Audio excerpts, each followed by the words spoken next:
সুদীপ রায়বর্মন ইস্যুতে নিজেদের অবস্থান জানালেন পশ্চিম জেলার জেলাশাসক। বলেছেন, সুদীপ রায়বর্মনের সুরক্ষার কথা ভেবেই তাকে কোয়ারেন্টিনে যেতে বলা হয়েছিল। তিনি হোম আইসোলেশনেও থাকতে পারেন। कल जो भगत सिंह में इंसिडेंट हुआ जिसमें अगरतला के जो एमएलए है उन्होंने जहाँ पे कोविड केयर सेंटर में एंट्री किया था भगत सिंह में, तो उसका डिटेल सीसीटीवी फुटेज हमने देखा था और इसमें पता चलता है कि उनका काफ़ी टाइम के लिए वहाँ पे प्रेजेंस था। आज डायरेक्टर हेल्थ सर्विसेज और मेडिकल सुपरिटेंडेंट जिसका उन्होंने जिक्र किया है कि उनके नॉलेज में था और परमिशन मिलना एक अलग चीज़ है। सबसे इम्पोर्टेंट है कि ये रेस्ट्रिक्टेड जोन है जिसके अंदर सिर्फ पेशेंट्स, डॉक्टर्स, हेल्थ स्टाफ और इंचार्ज सिर्फ उन्हीं को परमिशन होता है। अभी इसके अंदर उन्होंने एंट्री करने के लिए किससे परमिशन लिया होगा वो डॉक्यूमेंट उनको देना चाहिए कि किस आधार पे वो लोग बोल रहे हैं कि हमने परमिशन लेके एंट्री किया है। दूसरा चीज़ कि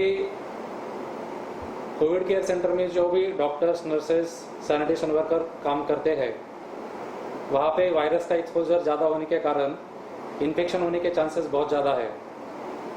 इसीलिए जो स्टैंडर्ड प्रोटोकॉल है, जो भी कोविड केयर सेंटर में जाता है उसको 7 दिन का इंस्टीट्यूशनल क्वारंटाइन होता है, उसके बाद 7 दिन का होम क्वारंटाइन होता है, उसके बाद उनका सैंपल भी लिया जाता है। अगर वो पॉजिटिव आता है तो उसका प्रॉपर्ली ट्रीटमेंट होता है। पॉजिटिव आने के बाद सिम्टोमेटिक इसका क्लासिफिकेशन होता है। तो अभी तो सभी जनता को पता है कि क्वारंटाइन सेंटर किसके लिए है और कोविड केयर सेंटर किसके लिए है। असिम्टोमेटिक, सिम्टोमेटिक ये सभी लोगों को पता है। हमने तो उनके बेटरमेंट में के बारे में इसके हमने ऑर्डर में मेंशन किया था कि for the safety of yours as well as community at large you are directed to follow the institutional quarantine which is being practised in case of doctors.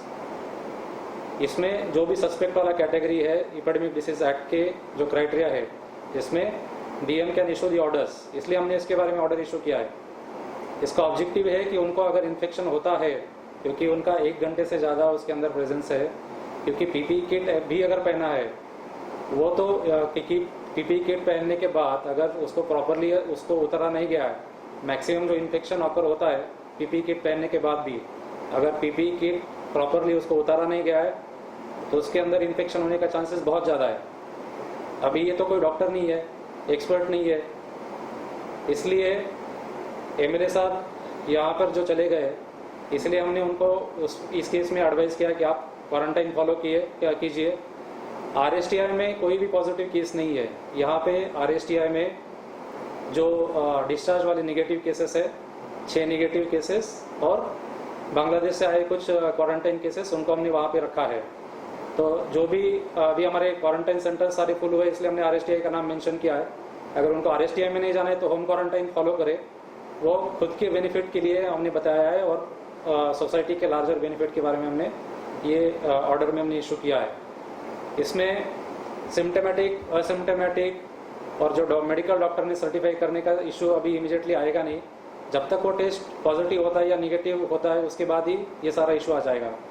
इसलिए खुद के लार्जर इंटरेस्ट में उन्होंने home quarantine follow करना चाहिए। बाकी जो घर वाले मेंबर्स है, आसपास के मेंबर्स है, उनको भी वो सुरक्षित रख सकेंगे। प्योर रिपोर्ट, चैनल दिन रात।